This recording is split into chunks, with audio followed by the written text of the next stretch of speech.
I'm not going to get pissed off when a human does something to me. When they cut me off on traffic, I do real quick. But then I follow Viktor Frankl's advice. Viktor Frankl, Auschwitz survivor, multiple other concentration camp survivor. Very smart man, had a lot of things put together. You should read his books. He said that and there's a space between stimulus and response. And in that space is your ability to choose your response. And that ability to choose is where true freedom lies.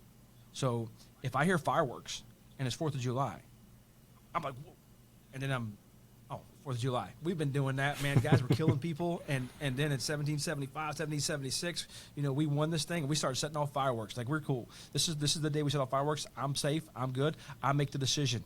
I make a conscious decision to focus on the positives. I make a choice every single time. Somebody cuts me off in traffic. I'm like, dude, this is an opportunity.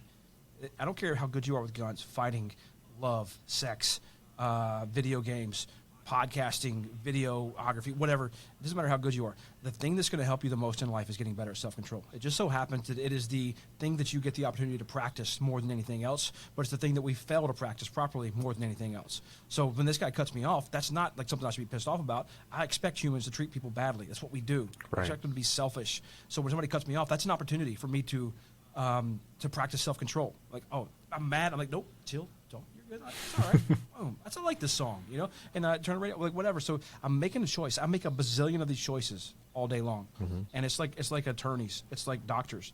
You don't start knowing everything. It's a practice. You get better at it. You fail, you practice, you get better at it. So I like to view PTSD, and even though people see it negatively, they don't want to talk about it. I have been diagnosed with PTSD. I have a VA rating for PTSD. Like, it's not crazy high, but I have a VA rating for PTSD, and I have every symptom of PTSD, but I focus on the positives of it. I am enhanced because I have a sense of urgency that people around me don't have. I want to learn everything and do everything, and I want to have the biggest impact on my sons that I possibly can, and I'm in a hurry to do that.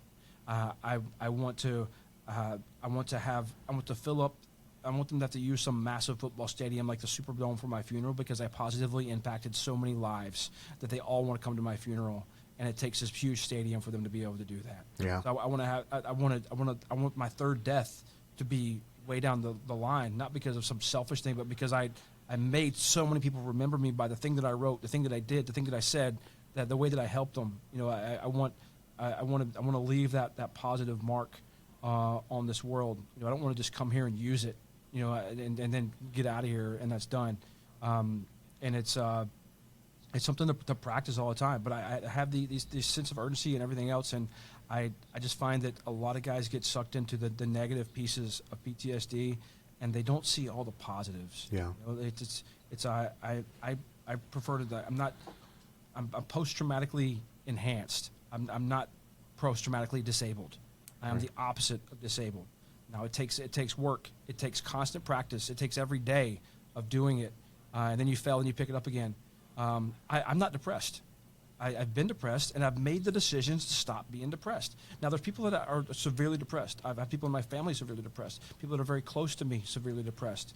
And I don't know if it's something that I know enough people who have been able to make decisions and get out of depression by their decision-making, cognitive choice of no longer being depressed.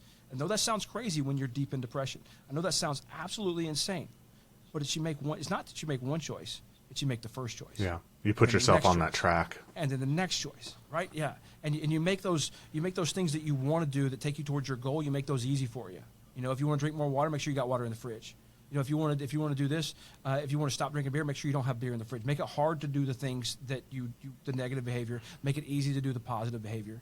And it's just a little step, man, at a time, like the drunks say. One step at a time, one day at a time.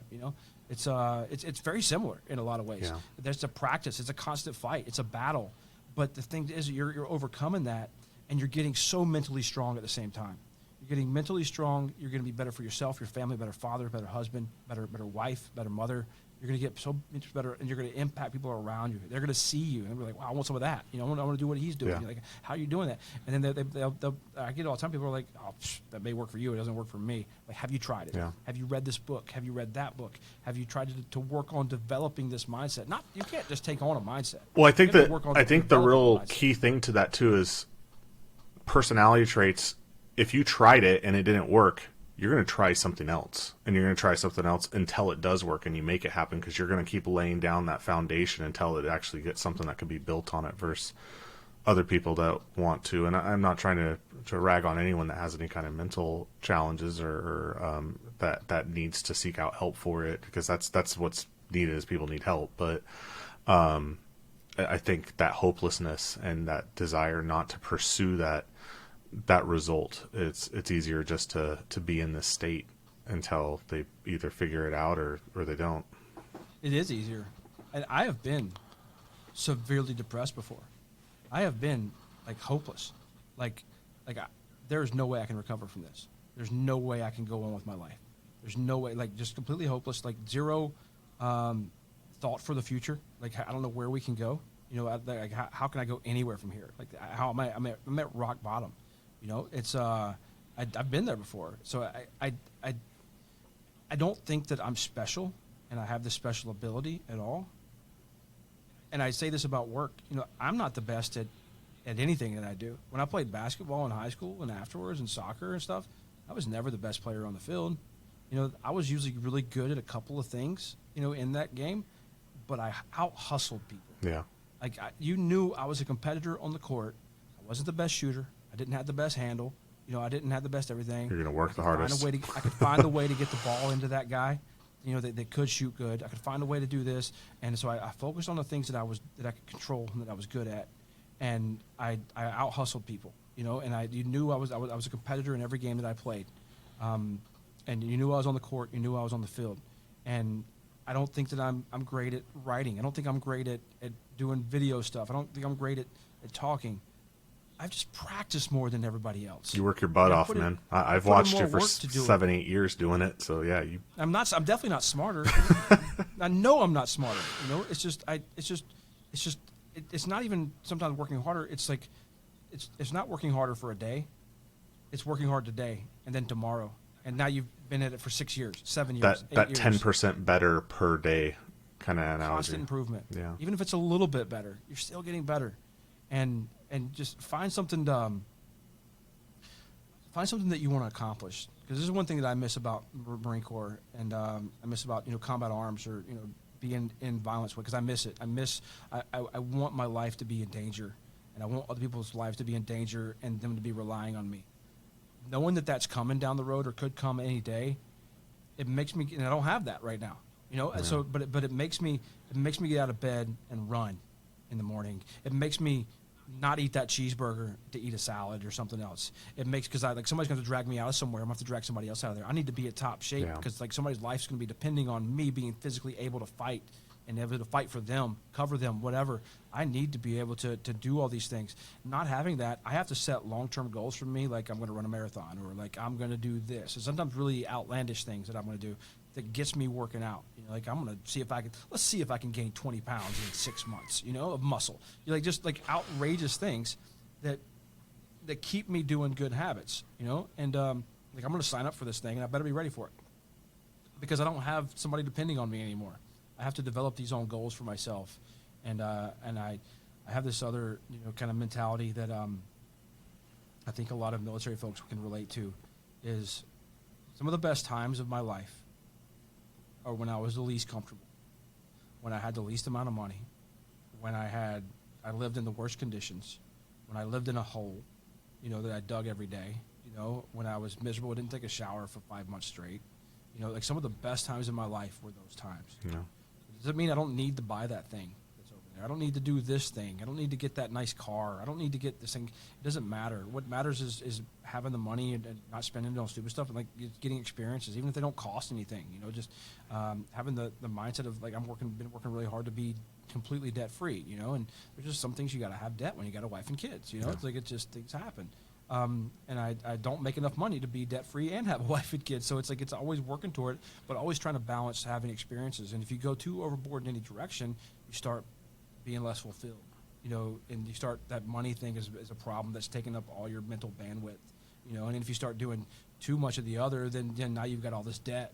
This is a problem. And then if you do everything else, if you're living too harsh, you're not getting any experiences, and everybody's quality of life goes down. So it's such a balance that we have to practice and walk all the time, just in daily life, that it's difficult. But that's why it's practice. Yeah. We're good. We're getting good practice of being humans, and but there's a lot in there, man. And there's I tell people to read the book Tribe. Tribe by Sebastian Junger. Great book.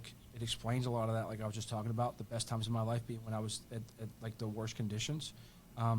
There's a correlation between bad conditions and family and people coming together and being close, a tight-knit unit, surviving a disaster, surviving war, surviving different things, and how close they get.